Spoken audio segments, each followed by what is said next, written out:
After a year on the road, I thought I'd get tired of traveling. The endless clatter of railways, highways, and everything in between. But as my train pulled into the station at Bellariva, I felt every bit as excited as the first day of my journey. A whole year. It felt like a lifetime. The places I'd seen, the people I'd met, of course, the forgotten treasures I'd given a new lease of life along the way. I'm a restorer by trade. Bringing our most beloved possessions back to life is what I love to do. I'd been traveling for months, working my way from one town to the next, fixing everything from family heirlooms to VCRs. Bellariva was my chance to take a break. Unfortunately, that would have to wait until after I'd unpacked.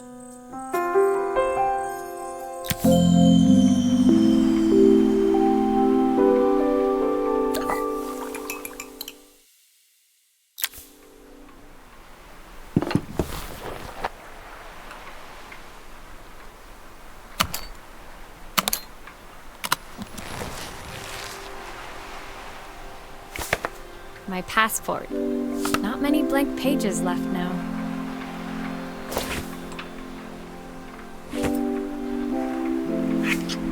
Looking forward to taking more close-ups of my fingers with this. Who doesn't love a scrunchie? Practical and stylish. The tools of my trade. No hope of restoring things without these. I picked up these sunglasses on my last stop. Hopefully I'm cool enough to pull them off. I saw a guitarist wearing these at a show once. Rock and roll repair woman, at your service. My parents took this after I made my first repair. Seems like a lifetime ago. I'll hand these out once I'm settled in. Fingers crossed they get me some work.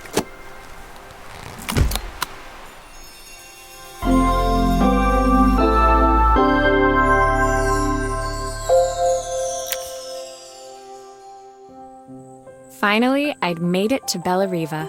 I'd come for the food festival, taking place in a few days' time. After living off TV dinners and instant ramen for the last few months, I was craving a decent meal.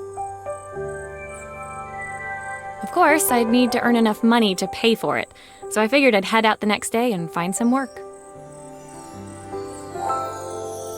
My parents never wanted me to go. They wanted me to stay in their shop and have a simple, stationary life.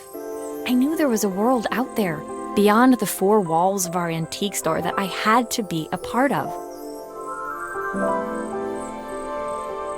I daydreamed constantly about the weird and wonderful places each of our antiques came from. I loved figuring out their stories, revealing the memories hidden beneath the screws and wires. My story in Bellariva began with a little girl, and a voice she was longing to hear.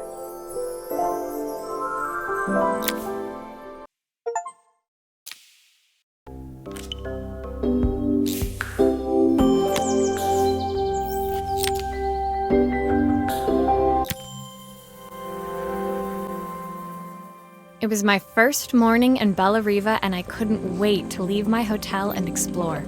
It was a quiet town, its streets and alleyways basking peacefully in the hot morning sun. In the main square, meanwhile, preparations were underway for the festival in a few days' time. As I handed out my flyers, I wondered what the people of Bellariva would need me to fix. So far, everything here seemed perfect. I was starting to worry I'd made a mistake when I felt someone tapping me on the back. Hi, I'm Izzy. Do you know how to fix things? It was a little girl, maybe 7 years old, who must have gotten hold of one of my flyers. She rummaged around in her backpack until she hauled out a battered red cassette deck. My tape is broken and I can't make it work anymore. I tried to fix it myself, but there's this metal thing in the way. Can you try?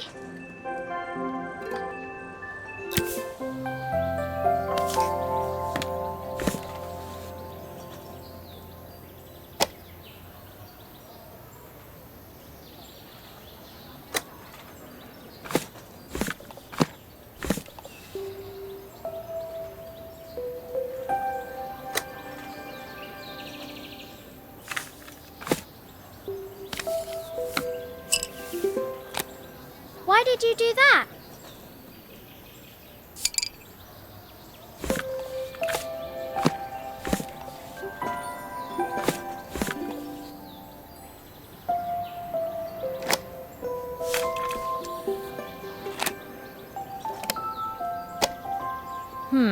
Still not working. Something else must be wrong.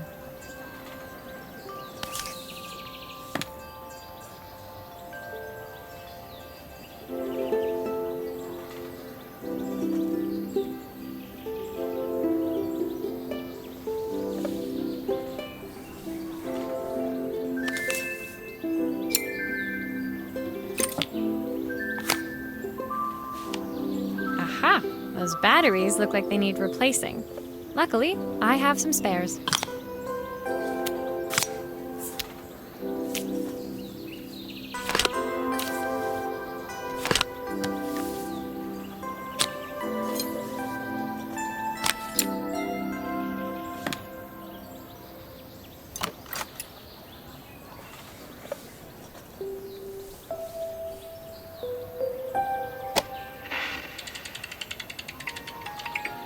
Will you dream a dream for me?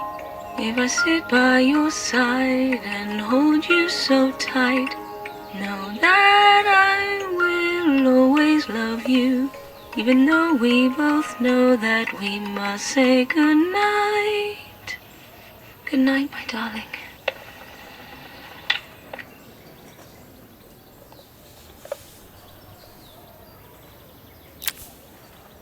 When it finished, Izzy picked up the tape deck and tucked it carefully into her backpack. Thanks, Maria. You're the best person at fixing things ever. No problem. Who was that singing? They're very good. It's my mum. She's not here anymore. Izzy trailed off. It was the kind of silence a cassette tape would never be enough to fill. When Izzy's friends called for her, she dug deep into her pockets, looking for something to pay me with. Eventually, she produced a grand total of a stick of gum, 3 mismatched buttons, and a yo-yo. I usually preferred a check, but Izzy looked so serious, I wrote out a full receipt. She seemed like a happy kid, but beneath it all, part of her life had been shattered. A part I wouldn't be able to fix.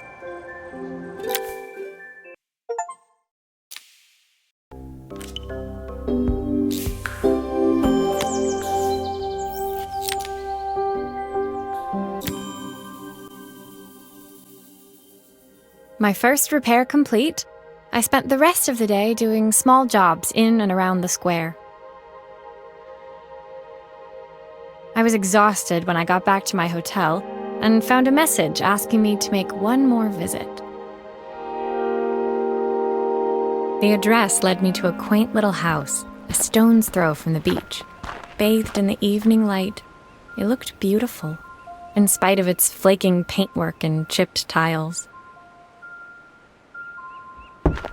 The front door was opened by a harried-looking man, still dressed from a long day at the office. Are you Maria? My name's Joseph. I'm Isabel's father. I'm so sorry she bothered you this morning. Please, come in. I'd like to settle up properly. On the mantelpiece, I saw the remains of a broken statue. Without thinking, I picked up a fragment. Ah, my father's statue. What's left of it, at least. Yet another way I'd have disappointed him. It survived 100 years in this family. But 5 minutes with Isabel and... Do you think you can salvage it?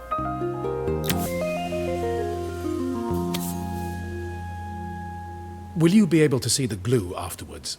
I don't want people seeing the cracks.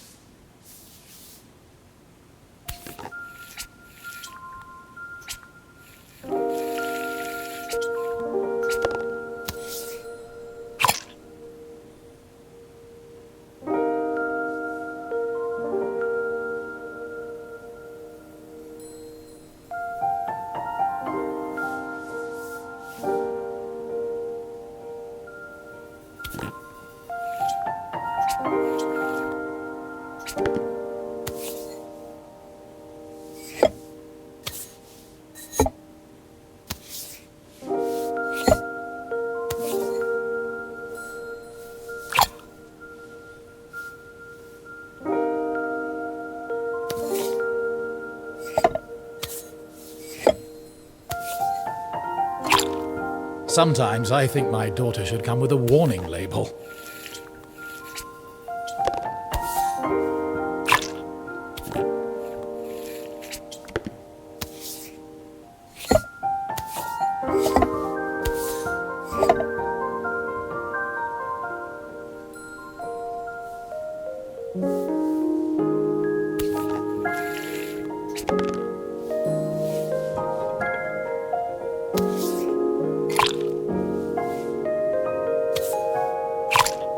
Is this glue really strong enough to hold everything together?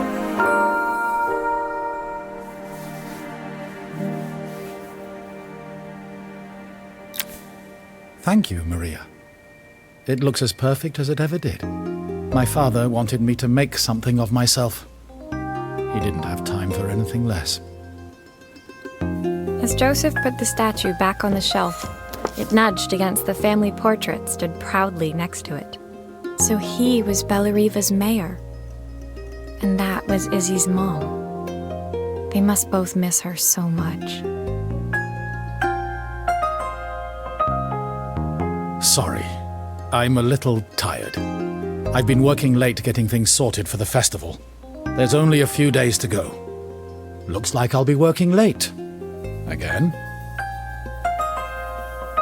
When I told my parents I wanted to leave, they always found an excuse to be busy, to avoid talking about it. I guess keeping themselves occupied was their way of pretending it wasn't happening. Joseph's work must have been taking up so much of his time. But maybe that was what he wanted. I just hoped he was finding enough time for Izzy, too.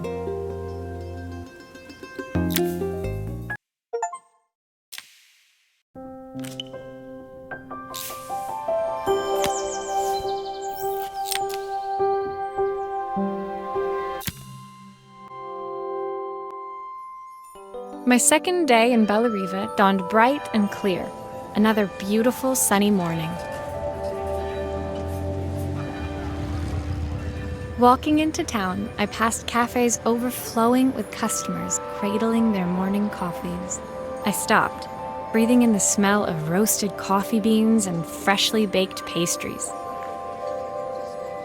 I was about to go inside when the owner of Carmen's, the cafe next door, stopped me. Hello, Maria? Were you here yesterday handing out flyers? I have a job for you. Her place was petite, tucked between its competitors as if hoping they wouldn't notice. Judging by the empty tables inside, though, her potential customers hadn't noticed it either.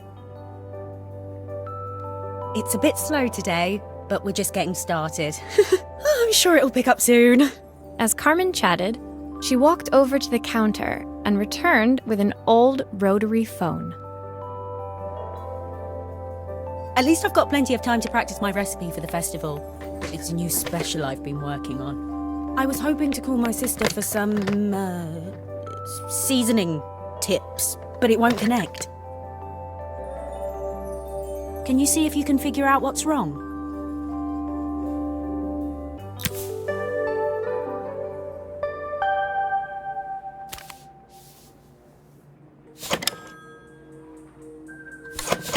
Obviously, we'd normally be much busier than this.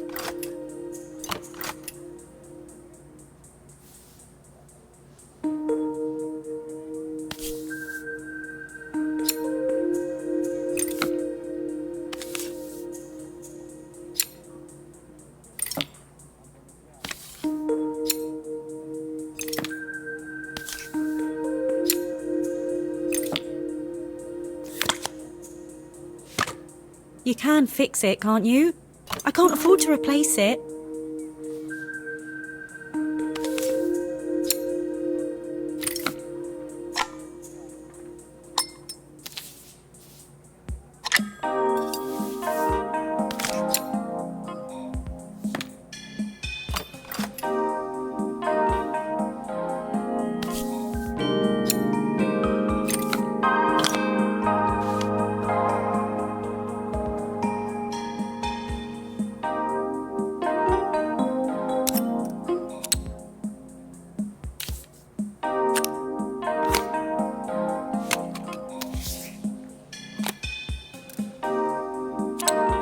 These connections aren't quite right.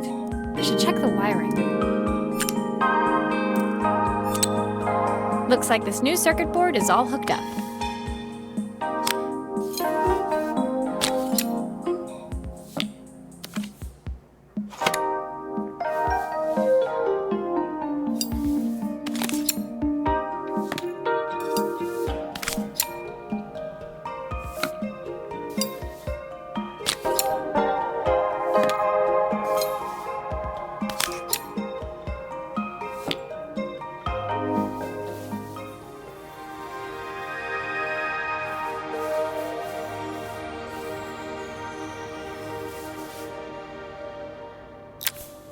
When I handed the phone back to Carmen, she seemed almost reluctant to take it from me.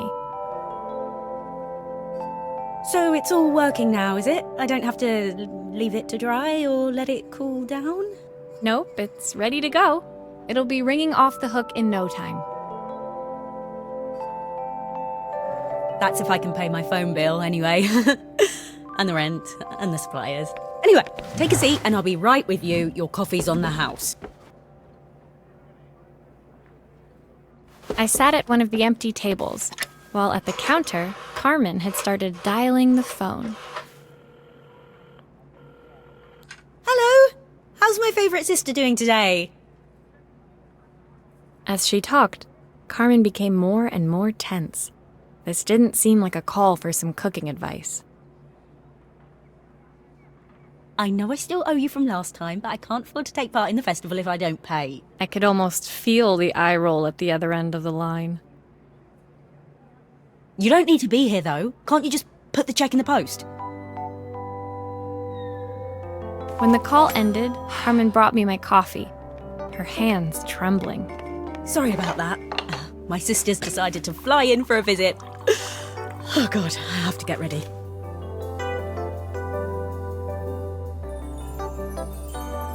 Actually, I might have another job for you. Can you come by tomorrow?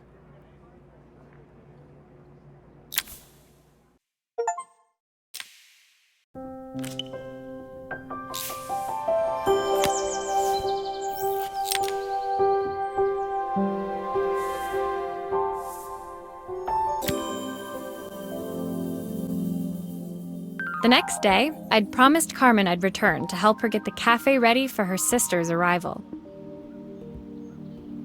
I was about to set out when I received an unexpected call from my hotel's reception desk. Apparently, another guest had asked for me by name. Curious, I took the creaking elevator up to the top floor and made my way to the room number they'd given. I knocked. Are you here about the camera? It's about time. The woman in front of me was immaculate. Not a hair out of place or a crease to be seen. My sister tells me you know how to fix things. I'd usually go to an expert, of course, but in this town... So this was Carmen's sister? The two of them couldn't have been more different. Inside her room, I saw a beautiful reflex camera. Any professional photographer's dream. The viewfinder is completely dark. I can't see anything through it at all. I assume you can figure out what's wrong?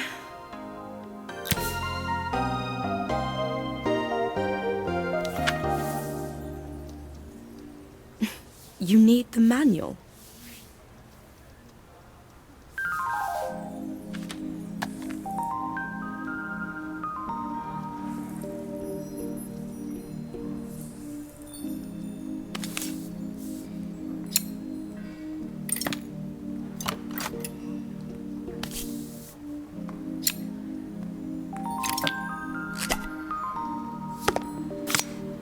I don't suppose you've fixed anything this valuable before.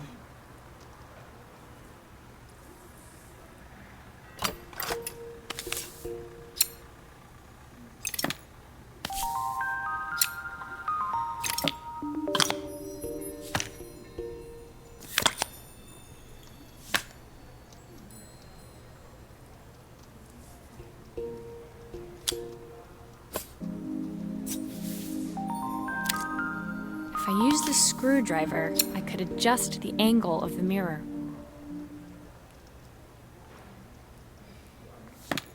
Perfect! Now the viewfinder should be working.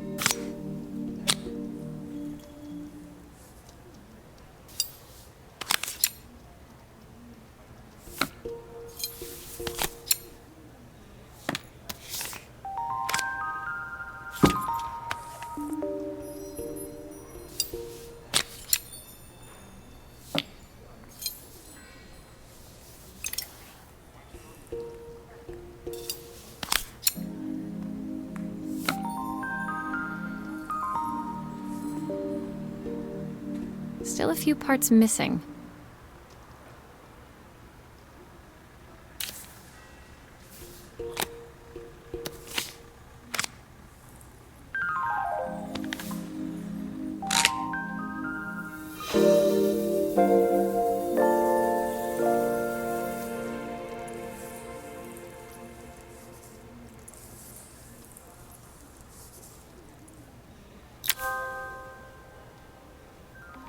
I felt a pang of envy as I handed the camera to Helena. I put my disposable to shame. I picked it up on my first trip to Paris. It's a 1958 limited edition, the first of its kind. It cost me 3 months' salary, but it was worth it. I had no idea what 3 months' salary meant to Helena, but I was pretty sure it was more than I could afford. It was strange, really, that we were even staying in the same hotel. I'd picked this place because it was cheap and cheerful, but surely she could afford somewhere better? She took some test shots, fiddling with the camera settings until she was absolutely satisfied. This work is immaculate. At least there's one person in this town who knows what they're doing. Sending you to me might be the first thing Carmen's actually gotten right. I wondered why Helena had bothered coming if she thought so little of her sister. I hear nothing from her for weeks, and then when she finally does call me, all she wants is money. If she thinks I'm lending her another penny, she'll have to convince me it's not a total waste of time. That didn't sound good. If Hurricane Helena was about to hit, I hoped Carmen was ready.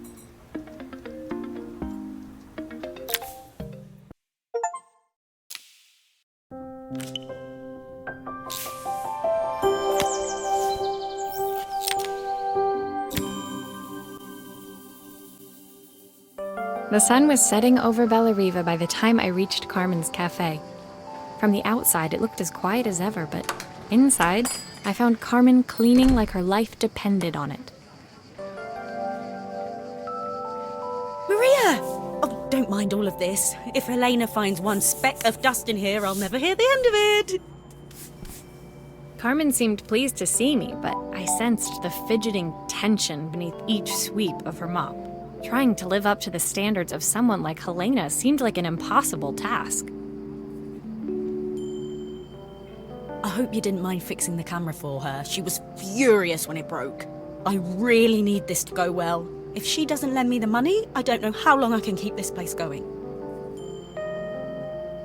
Carmen led me to a back room, where she'd laid out the components of what looked like a neon sign. I had this made when I first opened the cafe, but I'm hopeless with electronics. So there was supposed to be a sign outside. This might explain the lack of customers.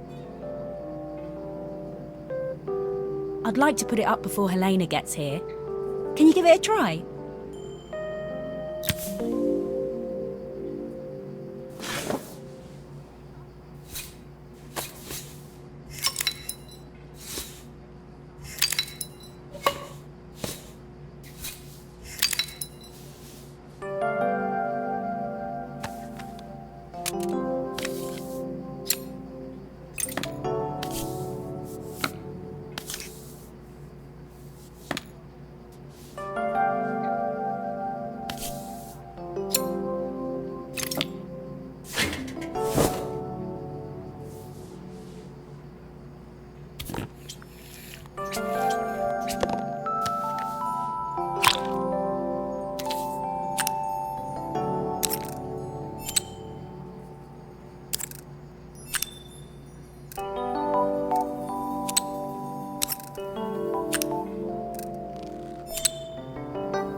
Flat. Maybe if it flashes, it'll really catch people's eye. Great idea. I think I have a spare part that could do that.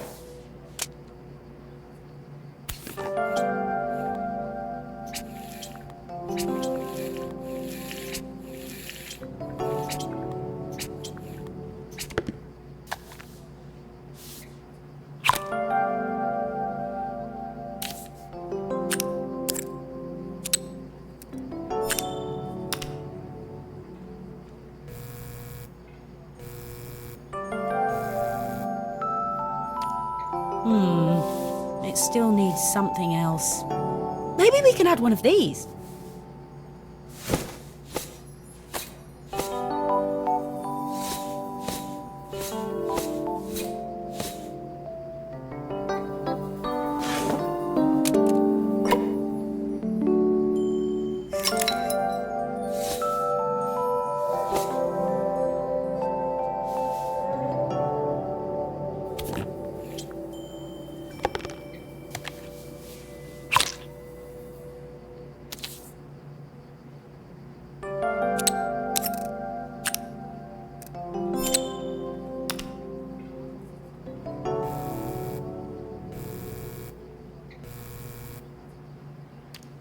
I think the whole thing is supposed to light up.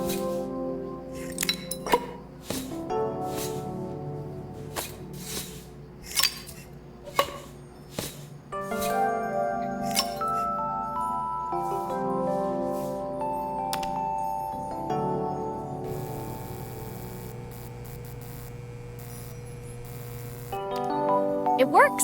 I'll screw everything together again and you'll be set.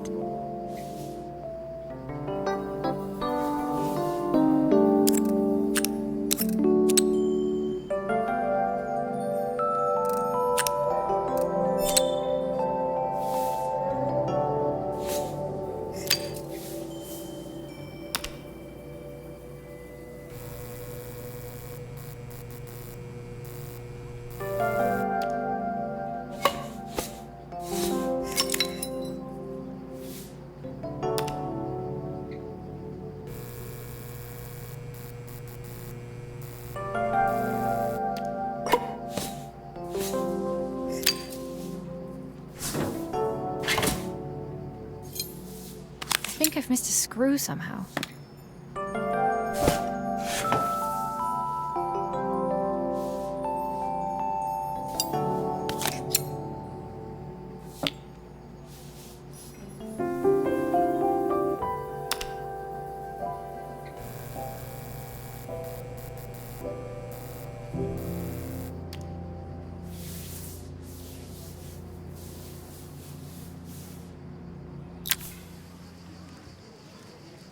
The sign fixed, we headed outside and mounted it carefully over the cafe door.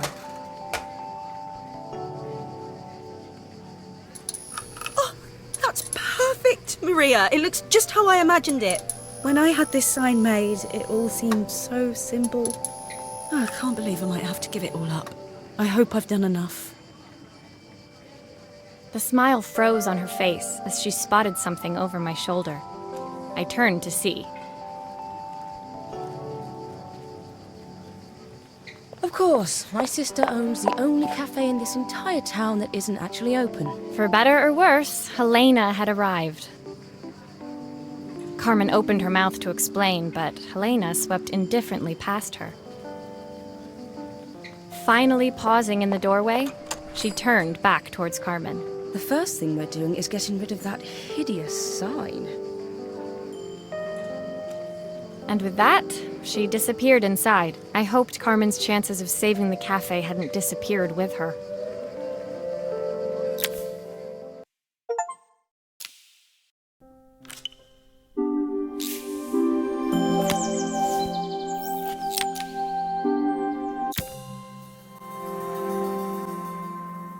It was the day before the festival, and the whole town was busy getting ready. I had more work than I knew what to do with. When Joseph called with another job, I was craving the cool quiet of his and Izzy's seafront house. I'd barely reached their front door when I heard someone calling me. Psst. Maria, I need your help. Quickly, it's top secret. It was Izzy, peeking out from the side of the house. She beckoned for me to follow her. She led me through to a beautiful, unruly garden overflowing with flowers of every color. Nestled among them was a playhouse, its doorway almost completely obscured by a towering rose bush. You have to squeeze past it and breathe in real small, like this. Izzy took in a big gulp of air and crawled through the gap and into the playhouse. I hadn't planned on crawling in the dirt today, but the life of a repairwoman never did run smooth. On the table inside, there was an electronic toy. Not exactly the usual stock in my parents' antique shop. I had an accident. I didn't do it on purpose or anything, but it won't turn on anymore. Can you fix it for me?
Do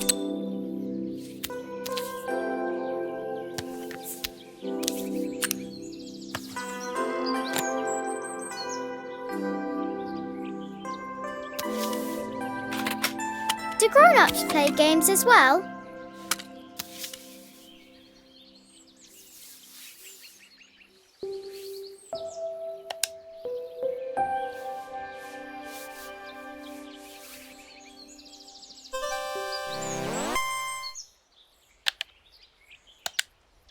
Can you show me how to play? I tried before, but it was so hard.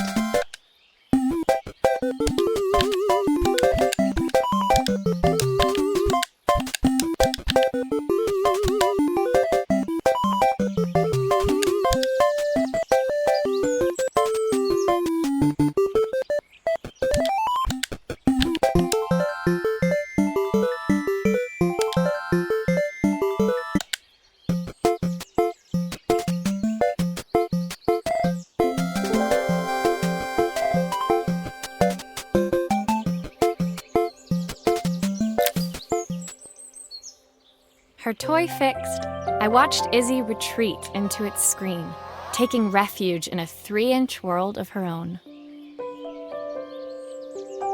Well, I'd better head inside. Your dad is waiting for me. Please don't tell him about the game. He'll think I broke it on purpose. Why would he think that? Because, well, I kind of dropped it really hard at the wall. Izzy looked down, scuffing her shoes on the worn floor of the playhouse. My dad said I have to go to this stupid festival tomorrow and put on a stupid dress, and I don't want to. All he cares about is working. He never wants to see me unless it's for his job. I'm not going. He can't make me.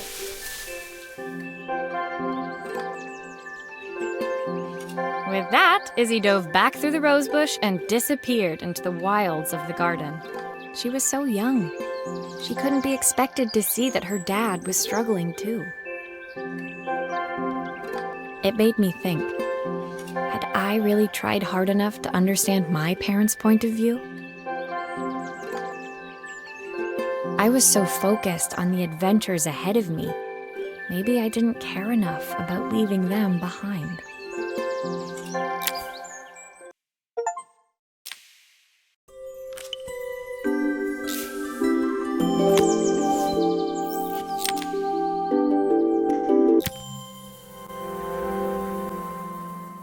Leaving Izzy hiding in the garden, I walked around to the front of the house and rang the doorbell.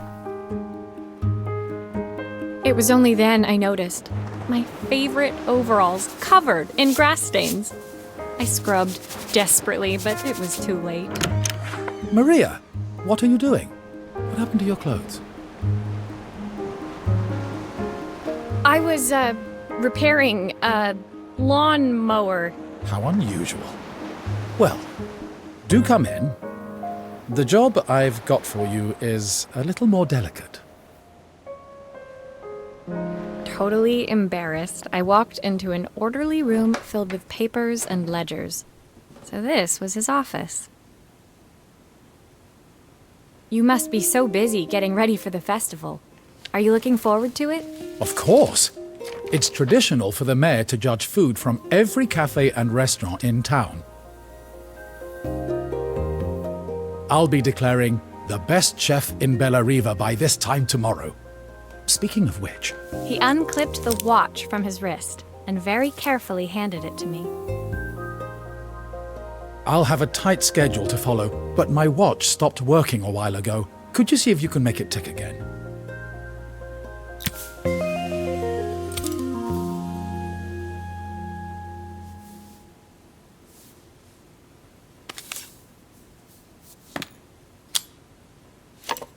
Are you sure it will all fit back together?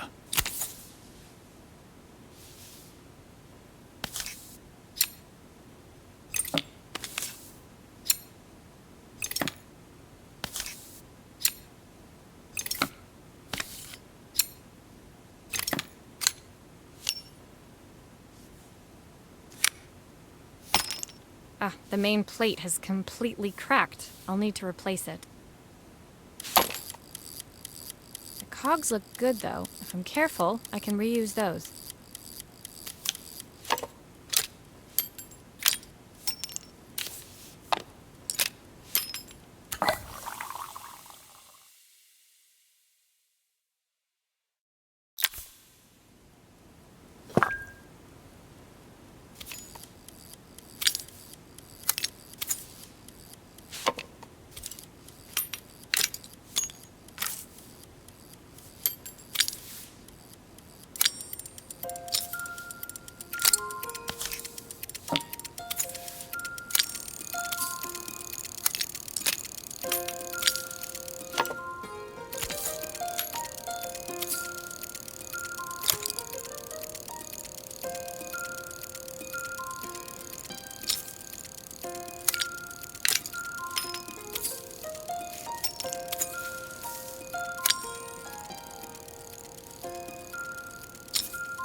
I've not gone a day without this watch since my wife gave it to me.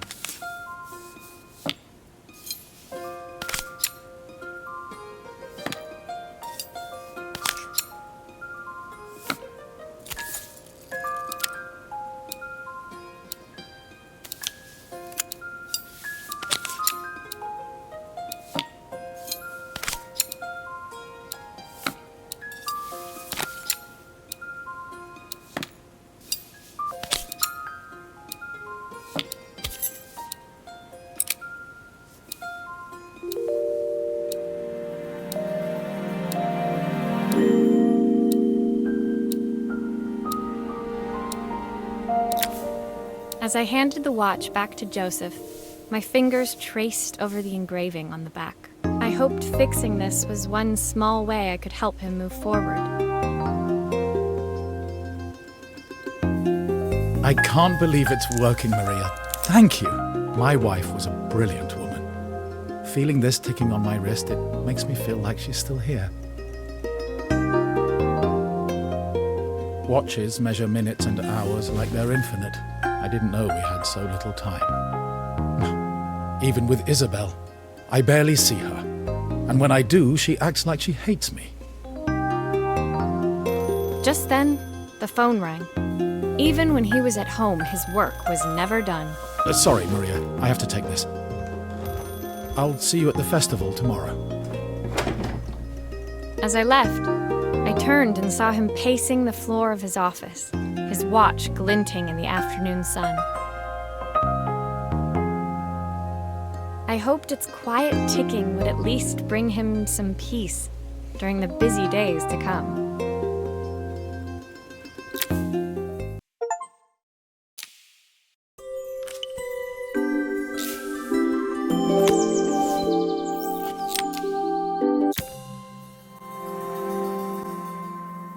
When my last job of the day brought me to Carmen's apartment, the door was opened by someone I didn't expect to see, Helena. Sorry for inflicting this mess on you. Carmen's never seen a knick-knack she doesn't want to buy, apparently. Carmen's apartment was a little chaotic, but totally charming. It was easy to imagine her living in a place like this. It definitely wasn't Helena's style. She seemed more upmarket than flea market. I wondered why she was even here. We're having a clear out, or at least I am. Carmen's not helping, as usual. There's a market at the festival tomorrow. I'm selling some of these things to make her some money. She says she has nothing when there's all this stuff right under her nose. Helena stepped delicately past the items on the floor and reached down to pick up one from the pile. Look at this slide projector. Our parents treasured it, but Carmen treats it like a piece of junk. Can you take a look?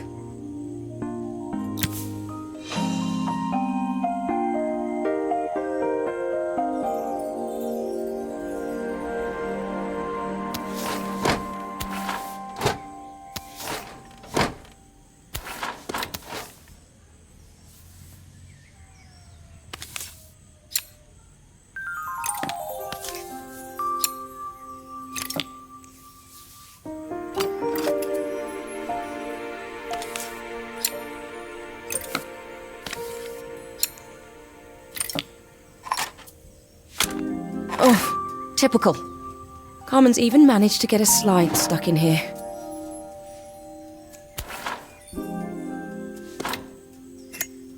That light bulb is completely smashed. Okay, I'll need to redirect the light to the lens at the top for the projector to work.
I was so excited when I moved to the city.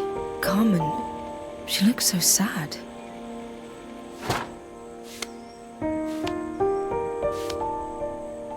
Here's the clicker you'll need to attach. God knows how Carmen broke that as well.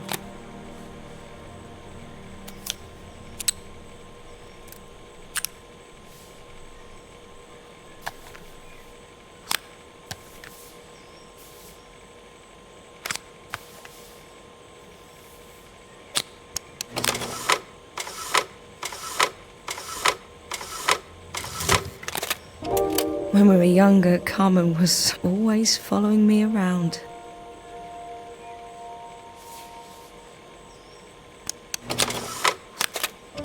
I suppose she looked up to me. A cool older sister. She used to ask me when I was coming home, but I was always too busy.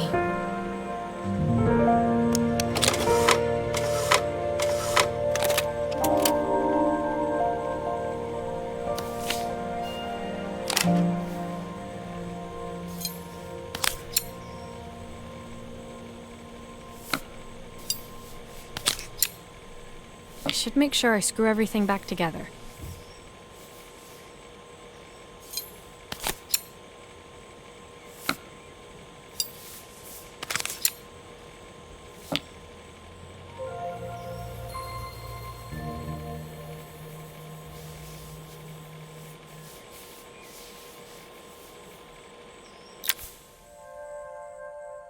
Helena was transfixed, staring at the two young sisters the projector had brought glaringly into focus. I never meant to let her down. But you haven't, have you? You came all this way just to help with the cafe, plus the money. That's the problem. There is no money. I lost my job a few months ago. My savings are almost gone. I have nothing. Carmen thinks I'll throw my checkbook at her bad decisions and make them okay. But I can't. Not this time. You know, the funny thing is, I came here wanting to tell her the truth. But she's so infuriating. How can I ask her for help when all she cares about is herself? Helena fell silent, shrinking under the gaze of her younger self, projected onto the wall. We drifted so far apart when I moved away. It felt like the only thing keeping us together was my bank balance. I know I have to tell her the truth. It isn't fair. But I already lost everything else. What if I lose her too?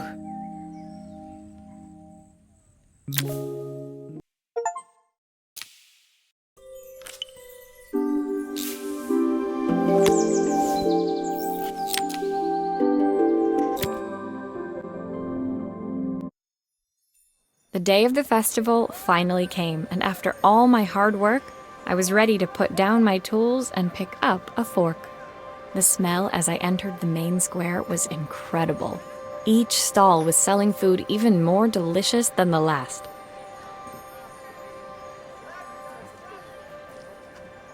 The competition would start any minute. Most stall holders were waiting anxiously for the mayor to pay them a visit. All of them, that was, except Carmen, who was still frantically chopping vegetables and stirring pots. Maria! Thank God you're here. Can I ask you the world's biggest favour? Helena was supposed to help me run the stall today, but she never turned up. Probably too ashamed to show her face. I can't believe she lied to me. Carmen was stirring so furiously, she was in danger of tipping the pot over altogether. The mayor will be here any minute for the judging, but I'm almost out of my special. She wasn't really going to ask me, was she? Not on my day off. I have a stove ready to build and everything. Can you set it up and make me a spare batch?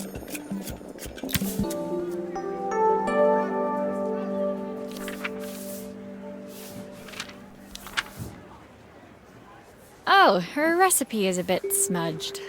Never mind, I'm sure whatever I put in will be fine.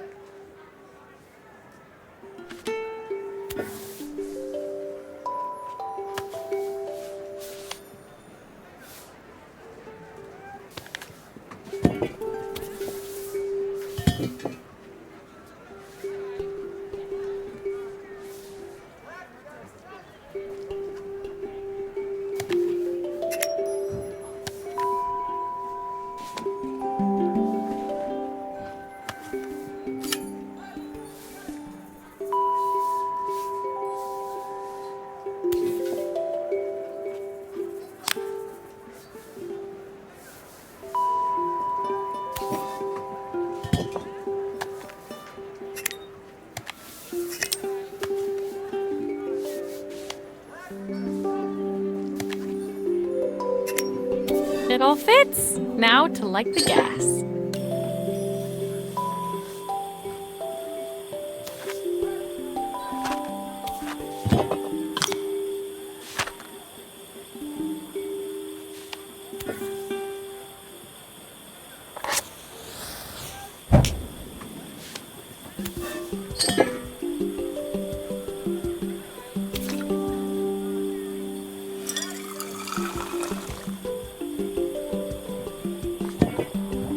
I think that pot is really boiling now. Smells great, if I say so myself.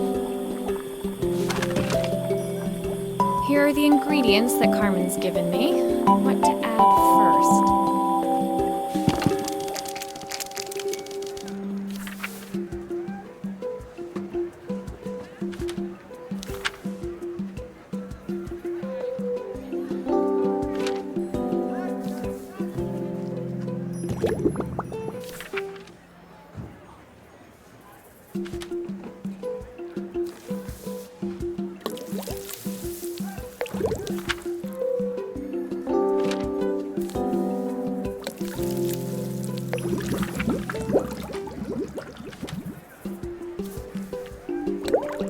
That looks good. I'll scoop a spoonful when I'm ready to serve.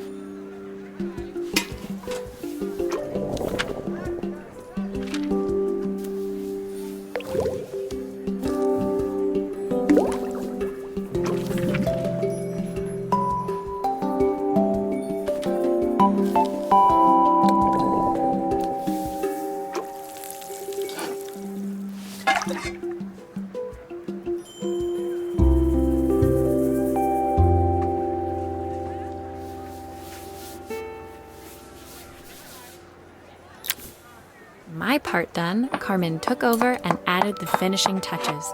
It was just in time, and a moment later, Joseph arrived with Izzy in tow.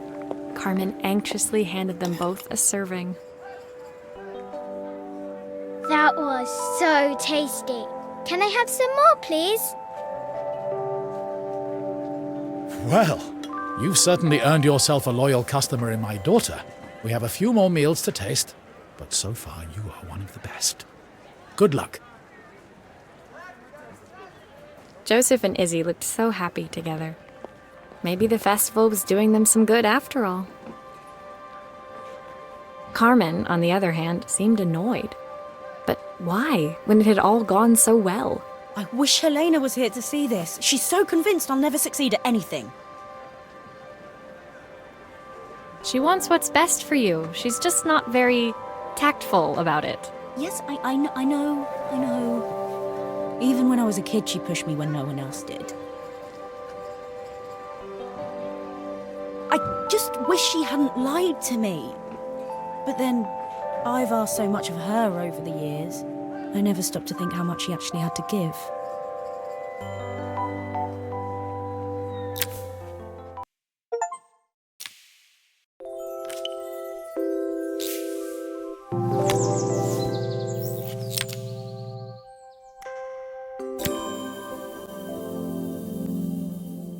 The festival finished. I only had one day left before I had to catch my train and leave Bella Riva behind. I couldn't go without saying goodbye to Carmen. So, that evening, I made my way to the cafe. It was unrecognizable. She'd done it. Best food in Bella Riva. Half the town was outside waiting to see what the fuss was about. Maria! My favorite sous chef. Come on through. It was Carmen, acting every inch the successful cafe owner she deserved to be.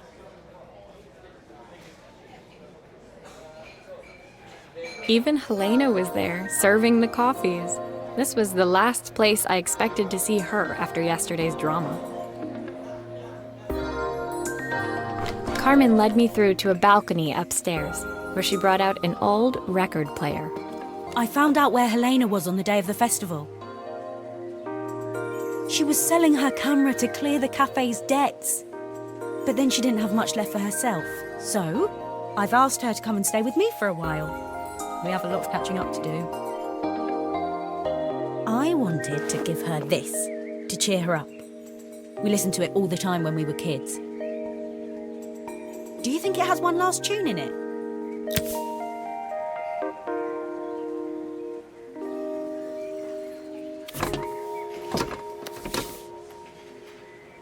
Okay, let's see what happens when we turn this on. The speaker isn't connected properly. I should check the wiring. The speaker isn't connected properly. I should check the wiring. Here's the problem. This wiring isn't connected properly.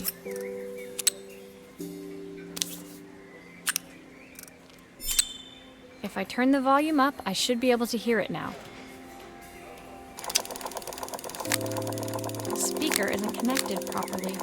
I should check the wiring.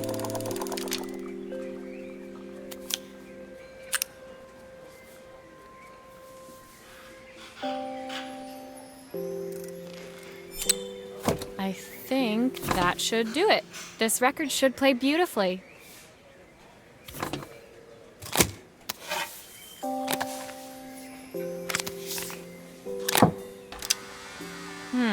It's spinning the wrong way.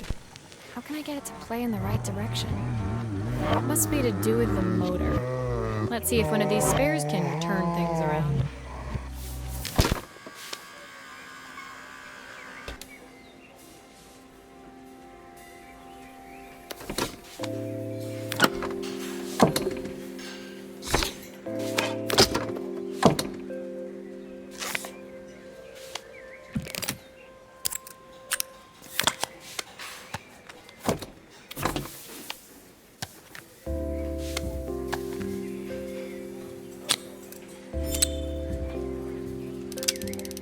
speaker isn't connected properly.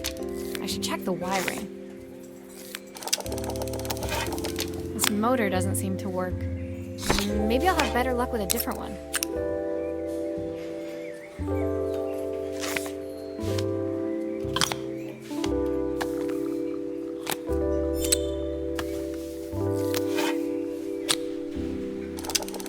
Well, it's playing in the right direction. I should check it's turning at the correct speed.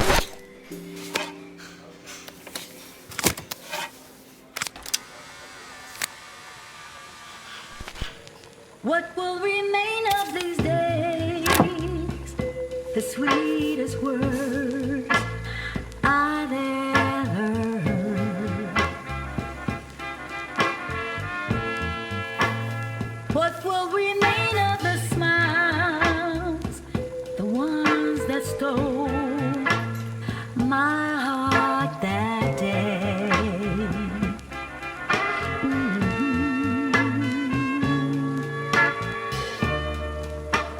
Surely want to know, Where did you go? Why'd you leave me alone? Nothing to worry. or to lose on the lonesome path. Our love was born. What will remain of the smiles, the ones that stole my heart that day?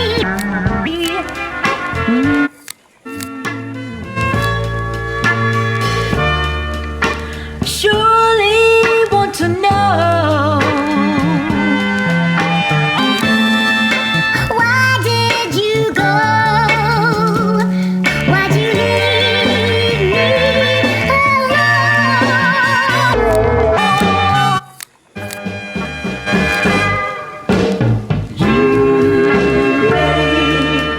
You're on my mind.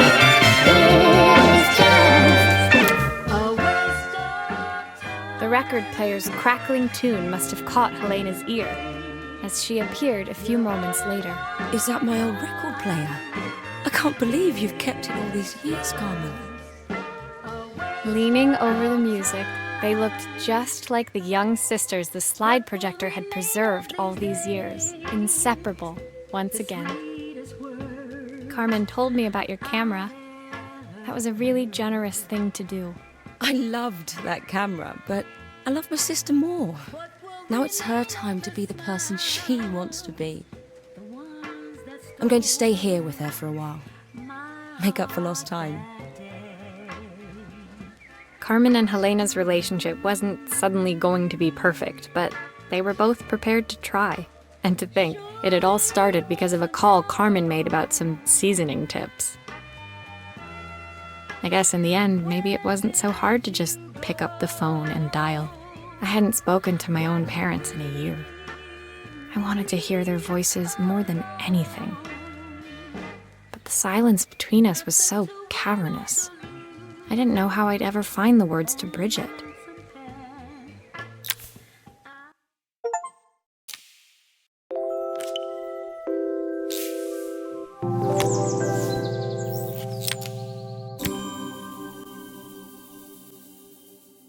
My final morning in Bellariva, I received one last call out to Joseph and Izzy's house. I knew I had to pack, but I figured I could squeeze in one final job before I had to leave. When I arrived, I found Joseph tidying up his wilderness of a garden. The playhouse was already cleared. Inside, I could see Izzy happily testing out her screw-driving skills on the back of her cassette deck. You've made quite the impression. Izzy, tells me she's going to be a repairwoman like Maria. I'm sure she could be anything she wanted if she put her mind to it. She could. She's a brilliant child. Spending the day with her at the festival, I haven't had so much fun in ages. I wanted to give her something before she starts to forget. Inside, the house was transformed, flooded with light and the sounds of the garden. It felt alive again. This would be my last repair in Bellariva, but it felt like it was the house that had really been restored. It's a music box. It used to play beautifully, but now when I wind it up, nothing happens. I'd love for Izzy to hear it sing again. Can you help?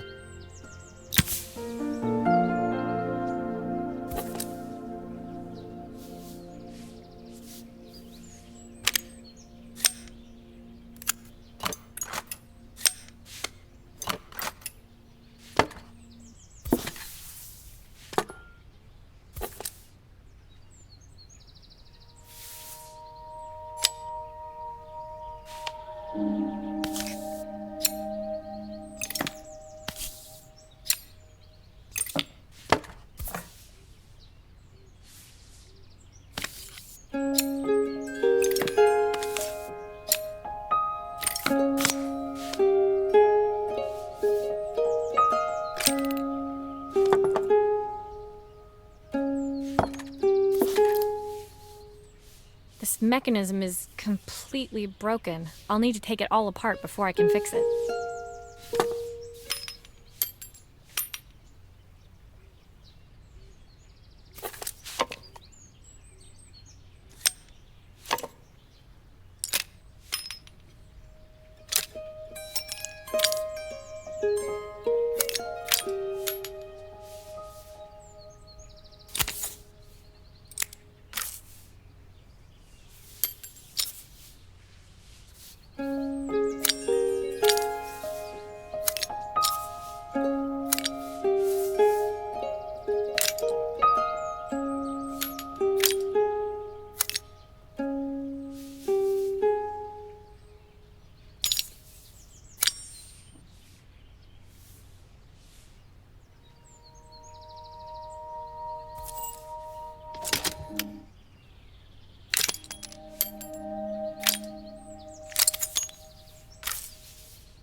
Maria, could you add this family picture of us?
I think that's everything back together again. I should play it to make sure. My wife used to sing this song to Izzy each night before bed, but I always worked too late to join them. Will you dream a dream for me if I sit by your side and hold you so tight? Know that I will always love you, even though we both know that we must say goodnight.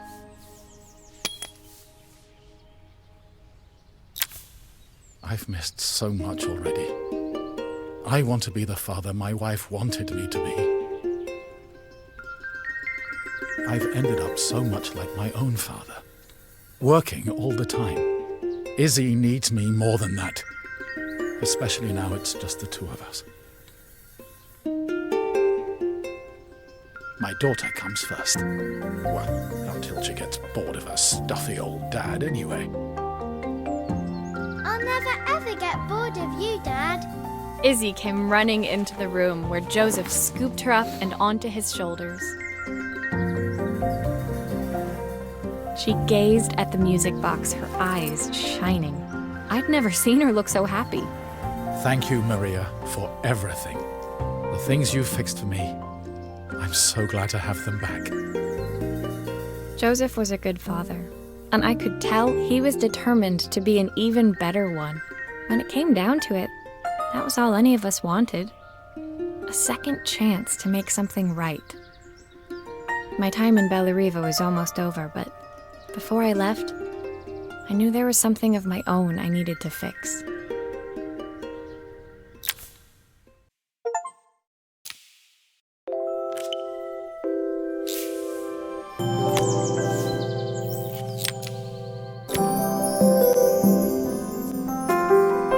My time in Bellariva was almost at an end. Another chapter finished in a story whose ending I hadn't felt ready to write. The people I'd met, the items I'd restored, they'd taught me so much about what was really important. Pulling out my suitcase from beneath the bed, I remembered the day I stole it from my parents' shop, the day I left. Afterwards, I was too ashamed to call them, to apologize. It was a guilt I'd been carrying around every day since. As I packed, I knew that it was up to me to find a way to lighten the load.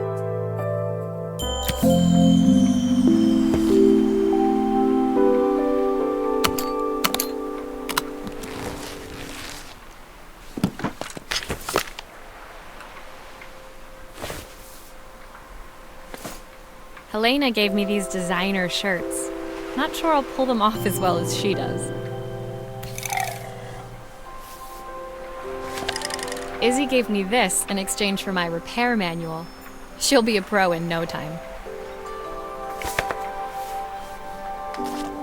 My train ticket. I can't believe it's time to leave Bellariva behind.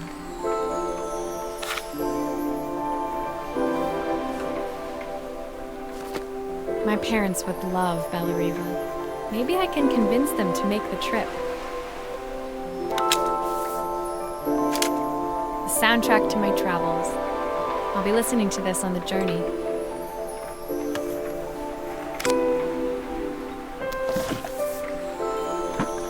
The recipe for Carmen's special. I'm under strict instructions to guard it with my life.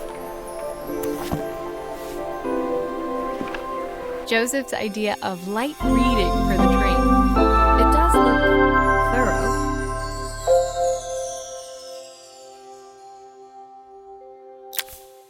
My suitcase was full, but it was my heart that felt heavy as I made my way to the station. I was sorry to be leaving Bellariva behind, but I hoped that in my own small way I'd made a difference. Helena and Carmen's reunion was possible because they'd learned to overcome their differences.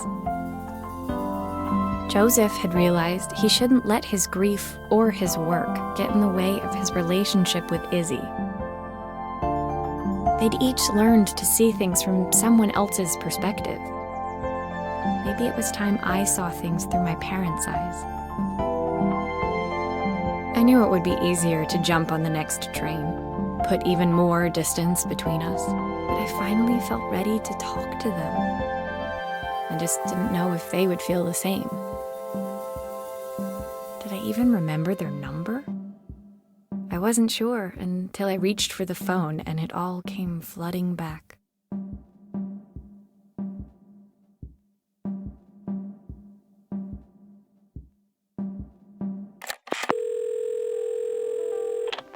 Mom? Dad? Maria? Is that you?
Dear Maria, Carmen here. Sorry I haven't written. The cafe's been absolutely manic since you left.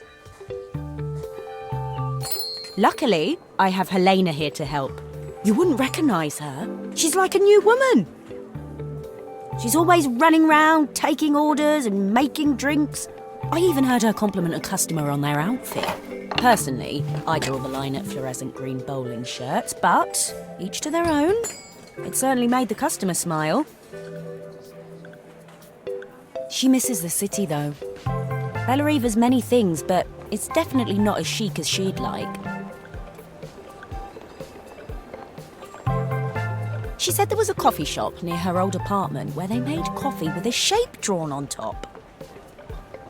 It got me thinking, I'm an award-winning chef. I can figure out how to put a leaf on a cappuccino.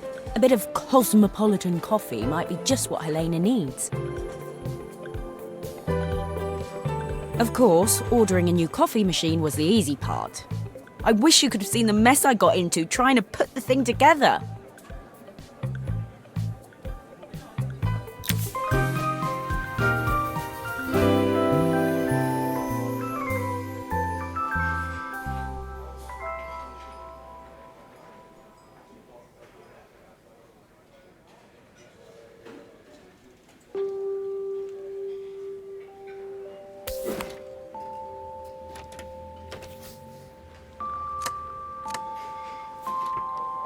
I saw Maria use her screwdriver a million times. Taking this apart will be easy.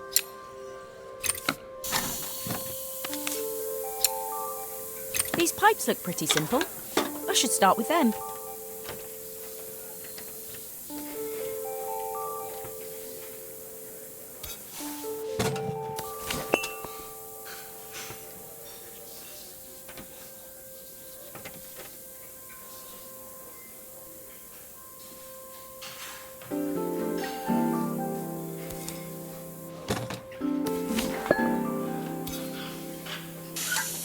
How can there be so much steam? Ugh, I'm getting soaked!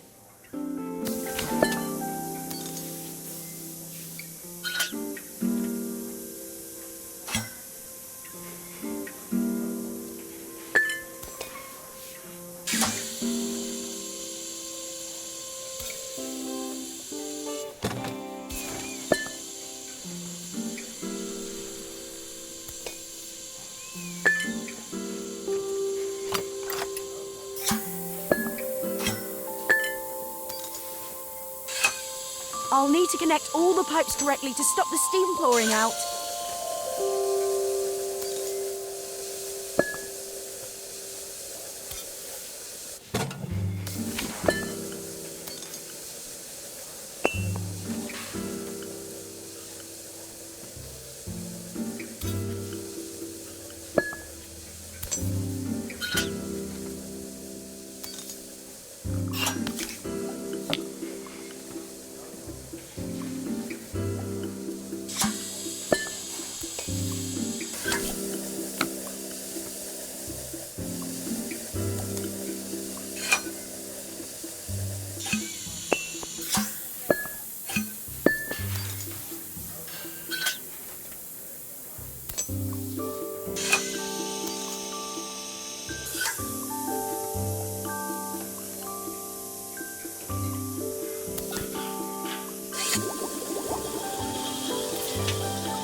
Finally, no more steam.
I think that's everything. Better test the buttons, just to make sure.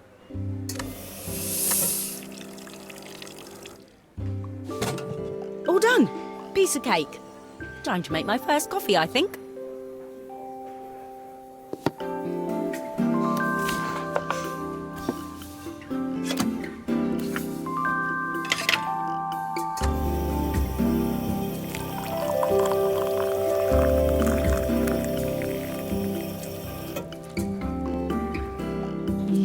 Smells delicious.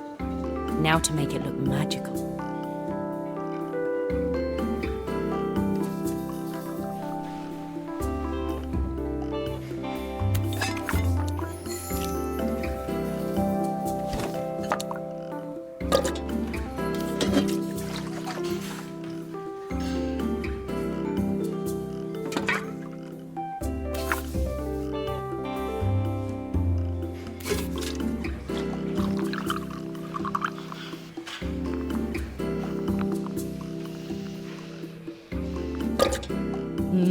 A perfect coffee.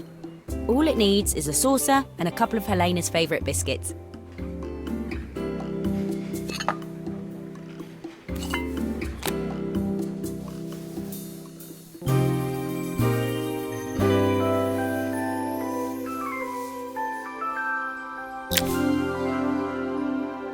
I was feeling more has-been than coffee queen by the time I'd made a drink fit for human consumption.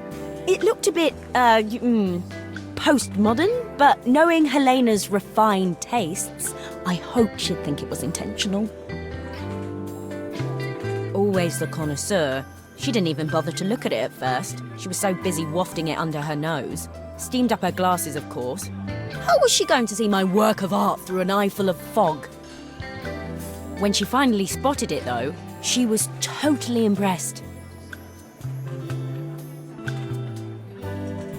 I'll admit, she spent several minutes trying to figure out exactly what it was I'd drawn. She decided it was probably a horse. Well, what she doesn't know won't hurt her. She was impressed enough to ask for another one. I guess I'll need to get some practice in. The whole thing was such hard work, Maria. I never realised how difficult it was, all that mechanical stuff. It made me realise how much I have to thank you for, so I wanted to say that now. Better latte than never. Hoping you're well. Your friend, Carmen.